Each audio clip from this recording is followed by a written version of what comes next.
The two pink lines on the pregnancy test felt like a miracle. I stared at them, my heart pounding, disbelief mingling with excitement.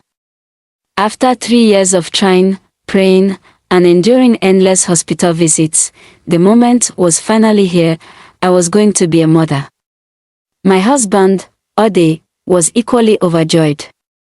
He picked me up, spinning me around our small Lagos apartment, tears glistening in his eyes. "We are going to be parents," he exclaimed, our joy knew no bounds as we dove headfirst into preparations. Every decision was infused with hope. We debated baby names, or they insisted on Toby if it was a boy, while I leaned toward Ada for a girl. Every morning, I sang softly to the tiny life growing within me. I imagined the baby's little hands grasping mine, the sound of tiny feet running across the floor, and the laughter that would fill our home. The first trimester passed uneventfully, though not without its challenges. Morning sickness left me weak and exhausted, but I welcomed it as a sign that my baby was growing. Each doctor's appointment became a source of reassurance as we heard the heartbeat, a steady rhythm that felt like music to my soul. By the 4th month, Ode and I began sharing the news with close family and friends.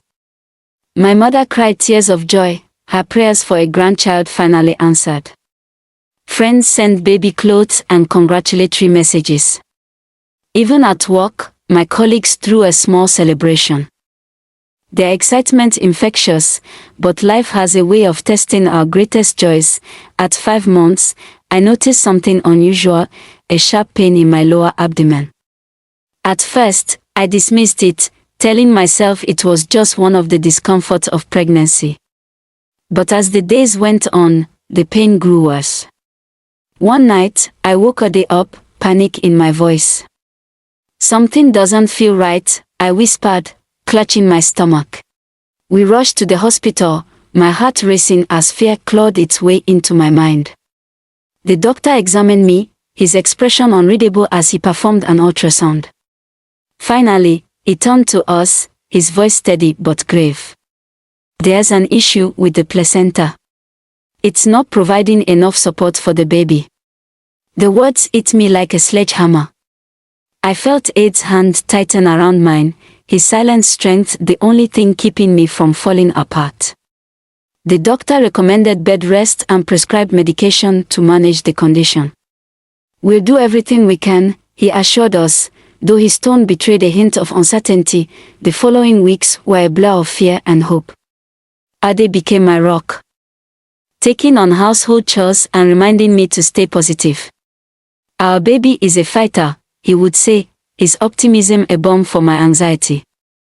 But despite our efforts, the cracks in our dream began to widen. One morning, I woke to find that the pain had returned, sharper and more intense than before. Ade rushed me back to the hospital, my breathing shallow as panic set in. The doctors moved quickly, their faces tight with focus. But nothing could have prepared me for the moment the words fell from the doctor's lips. "I'm sorry, Mrs. Adeniyi. The baby didn't make it." For a moment, the world stopped. My ears rang, my vision blurred, and my body felt like it had been drained of all life.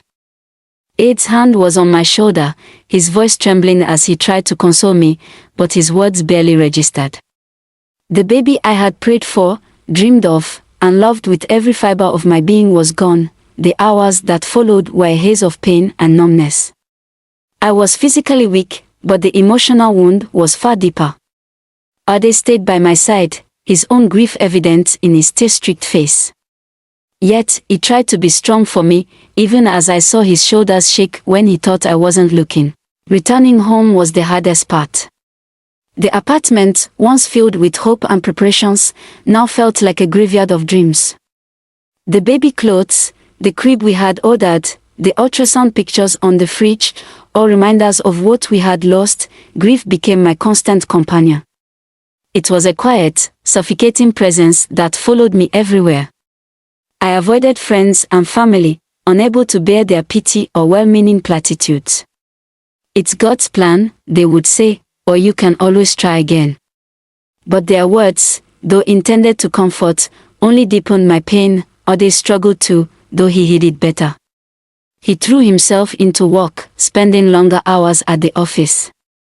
At night, I would find him sitting in the dark, staring at nothing. We talked less, both of us trapped in our own sorrow. I began seeing a therapist at the urging of a friend. At first, I was hesitant. How could talking to a stranger ease this unbearable pain? But over time, the sessions became a lifeline. My therapist helped me understand that grief was not something to be fixed but something to be felt, processed, and eventually integrated into my life. Slowly, I began to open up. I wrote letters to my unborn child, pouring out the love I would never be able to show in person. I joined a support group for women who had experienced pregnancy loss, finding solace in the shared stories of grief and resilience. And I also began to rebuild our connection. One night, as we sat in the living room, he reached for my hand. "I miss us," he said, his voice breaking. "I miss her too, but I don't want to lose you." We cried together that night, our shared pain forging a new bond between us. It wasn't easy, but we began to heal together. Months turned into a year. The pain never fully went away, but it became more bearable. I found joy in small things again, a walk in the park, the laughter of children, the warmth of Aid's embrace. I learned to carry my grief with grace, to honor the memory of my baby while allowing myself to move forward. Looking back, I realized that the experience changed me in profound ways. It taught me the depth of my own strength, the power of love and resilience, and the importance of seeking help when the burden becomes too heavy to bear. Though my baby never took a breath in this world, she will always live in my heart. She taught me to love unconditionally, to cherish every moment, and to find hope even in the darkest of times. And so, while the pain of her loss will always be a part of me, so too will the love she brought into my life. In that love, I find the strength to keep going, to keep living, and to keep hoping for brighter days ahead.